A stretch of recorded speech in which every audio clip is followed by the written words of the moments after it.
Hello, Rama Rama Pupodu. Hope all are in good health, feeling great, wonderful, feeling relaxed, having a peaceful life, and happy always. Now, let's continue with chapter 15, part 2. Ramcharandas turns dandy.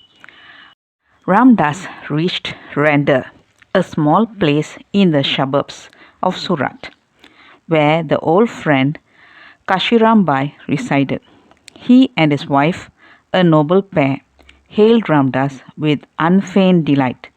They lived a retired life, utilizing most of their time in devotion, puja, and the reading of scriptures. Sorrow, the great awakener, had completely turned their minds from the unrealities of life towards God, the only truth. Grown up sons and daughters had passed away before their very eyes, leaving the parents in their old age to the exclusive devotion of God. They overwhelmed Ramdas with their kind ministrations. One afternoon, Kashirambai had a special reading of a religious book treating of the 7 steps or planes in the spiritual growth of man. The reading over, he faced Ramdas and said, "Shall I tell you to what plane you have reached?" Ramdas did not reply. Applying the test here given, he continued, tapping on the book by his side. "I can declare that you have passed the 5th plane and are approaching the end of the 6th. Kashirambai had a humorous disposition.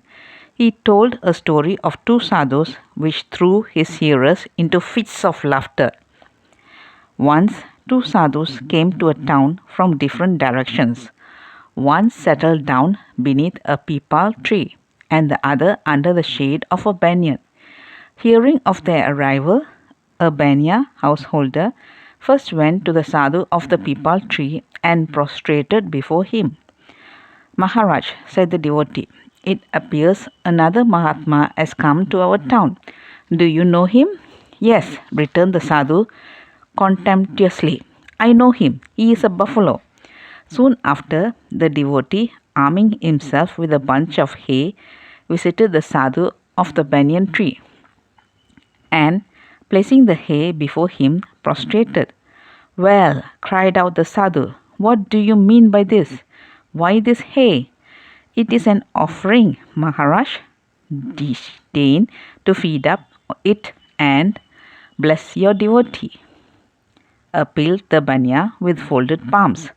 "What? Are you mad? Eat hay?" flared up the sadhu. "Maharaj, a sadhu below the peepal tree at the other corner of the town was good enough to inform me that you were a buffalo. So I thought I could bring you a fitting present," coolly put in the devotee. "How could you believe him? Have you no sense?" asked the sadhu reprovingly. "Maharaj, how could a poor and ignorant man like your slave dare to understand sadhus? A Mahatma alone could know a Mahatma," returned the devotee. "Go then and tell him he is an ass," said the sadhu. The banya devotee left the place and, directly going to the bazaar, purchased a seer of cotton seeds and, making a bundle of it, proceeded to the first sadhu of the peepal tree. Untying the bundle, he poured out the contents in front of the sadhu and prostrated before him. "How now?" asked the sadhu with a surprised look. "What is this for?" "It is cotton seed." "Right, Maharaj, a stuff so dear to you. Do accept the humble present and, making a full meal of it, shower your grace upon your slave," prayed the banya. "Is anything wrong with you?" "What do you mean, eat cotton seed?" uttered the sadhu in consternation. "Why not, Maharaj? A sadhu over there beneath the banyan tree told me that you were an ass. An ass has a great partiality for cotton seed." "You fool!" he roared in rage. "Don't you see that I am not an ass?"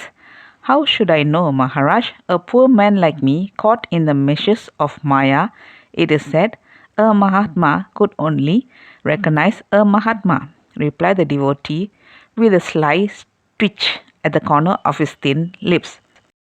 The sadhu was by this time thoroughly roused and, rising to his feet, said in an imperious voice, Bhaktaraj, take me to the place where the other Mahatma is.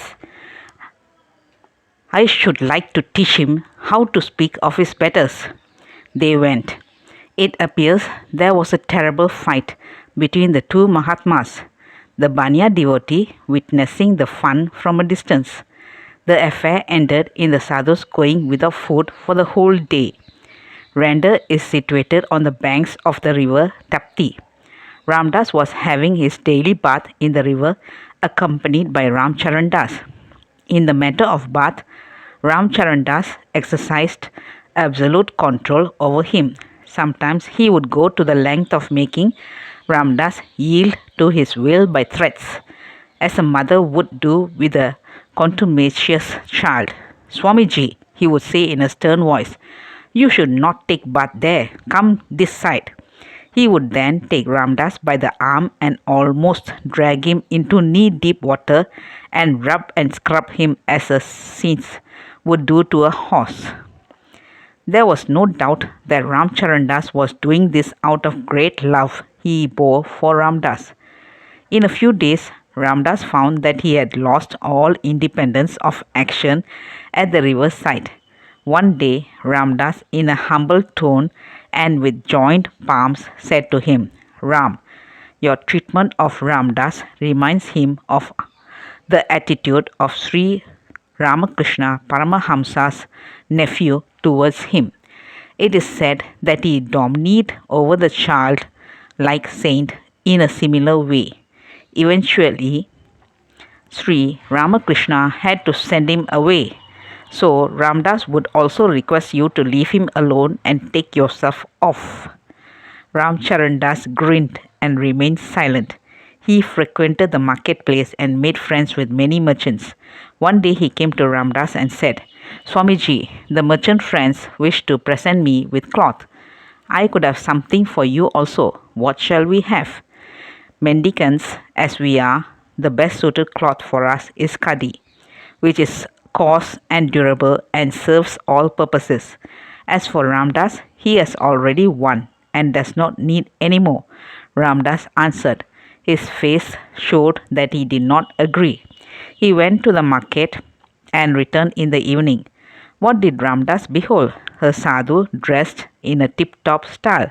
He wore a long robe of fine muslin with shining buttons. A fashionable and costly umbrella flourished in his hand, and white rubber-soled canvas shoes encased his feet. At the sight of this smart figure, Ramdas bowed and said, Ram, you know Ramdas is a humble fakir. You are now transformed into a sahib. How can a fakir have anything in common with a sahib? Ramcharandas was not a man of words. He smiled away Ramdas' remarks. He would always have his own way. From the friends of Jhansi, Ramdas received an invitation and railway fare for one passenger. It was evident that he should alone proceed to Jhansi. He broached the subject with Ramcharandas, who became rebellious. You are always for throwing me up, he spoke passionately.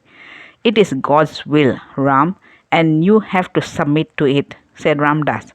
Moreover, it behoves you that you should travel alone, gathering experiences in your own way.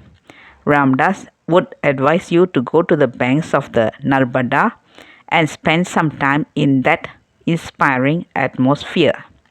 That's all, folks. Let's see you in the next chapter. Thank you. Bye bye. Rama Rama Pupoda.